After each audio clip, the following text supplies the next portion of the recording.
Hey there, Dr. Ada Wells, and I'm going to show you a way that you can combine two really great tools in your Pilates studio into a great exercise. So we're going to be using the Pilates Arcus or the Arcus Bar, and this is not typically found like when you purchase a Pilates, piece of Pilates equipment, you don't find it, but you can actually purchase these online. I'll make sure I have a link available. And I really, really like them because once again, life does not happen in straight lines. Life is in spirals, is in curves. And anytime we can take things and create curves and move within them, I think it's going to be more valuable. So this is just an easy little series we can do using our OOF. So what we can start with here is I'm going to lie down on my back. And I'm going to go ahead and take my feet and place them inside some loops that I have attached onto the Arcus bar.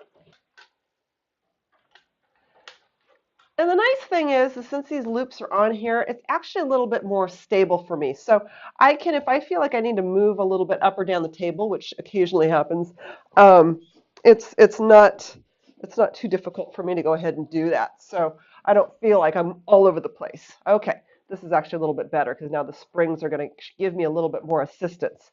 So what's really nice here is that I am now on a surface that is underneath me that's foam. It's allowing for mobility in the thoracic spine, but I'm able to stabilize to the pelvis. And with the Arcus bar here, I actually have a way that I can work a little bit on just kind of having a little bit more extra, a little extra feedback. And that's going to just help when I'm working on the motor control element of anything I'm doing with my clients.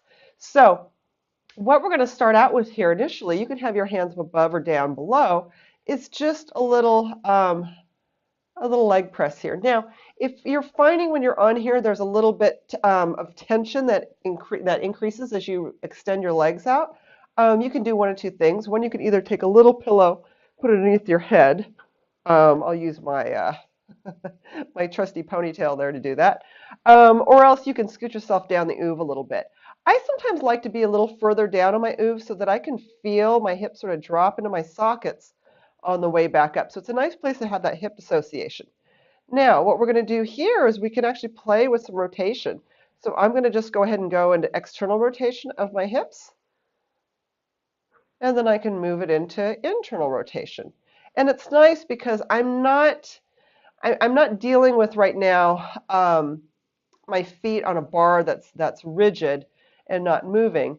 I'm actually able to just allow the movement to occur at the hips and just get some freedom there, okay? And I can actually play around with alternating here and kind of going into almost a circular-like motion. What's nice about this is because I have it wrapped around my knee, there's going to be a lot less opportunity to, tweak someone's knee. Sometimes if you're doing this and they don't have a good sense of where their knee is in space and where the foot is, you can place some undue shear in the knee joint. Here, it's once again, focus is all on the hip. Okay, so we can do a little bit, just a basic kind of footwork series there.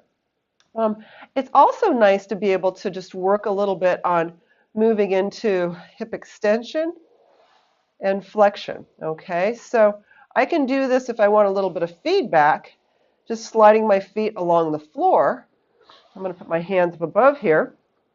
And actually, if I draw my elbows inward a little bit, that just helps just to turn on my, my front line a little bit. Now I can actually straighten out the legs, and I can go ahead and float the legs up, bending the knees down, coming down, extending the feet, or extending the knees up and back in. Now, with your feet, you can certainly, go into plantar flexion, dorsiflexion. So I might plantar flex on my way down as I'm going into extension, and then I'm going to go ahead and just move into dorsiflexion. So it's whatever your intention is there, okay? But it's just a nice way to, once again, just get a little bit of fluidity, control, and connection in through the hips. It's also a nice prep for doing something like the semicircle, short spine on the trapeze table. All right. Now, what I love doing here is being able to take my hands and actually using the Arcus bar for a balance. Okay, so now I'm in a 4-point. All 4 points are off the steady floor, but I can actually utilize my hands here either for a little bit of support, and I think I need to scoot myself back just a little bit on my oof.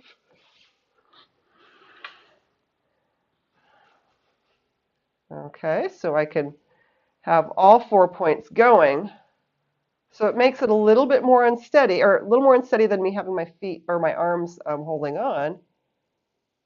And I can actually bring it just to a single one.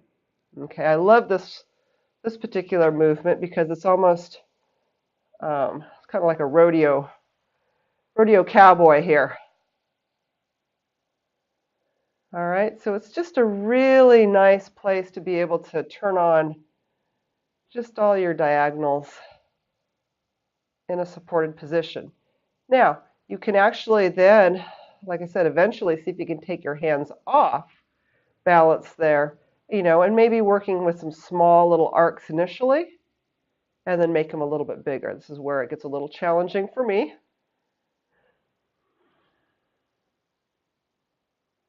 But once again, there's just a touch more control with the Arcus bar than when you're using just the springs alone. So I think it's a really fabulous complementary tool to use with you.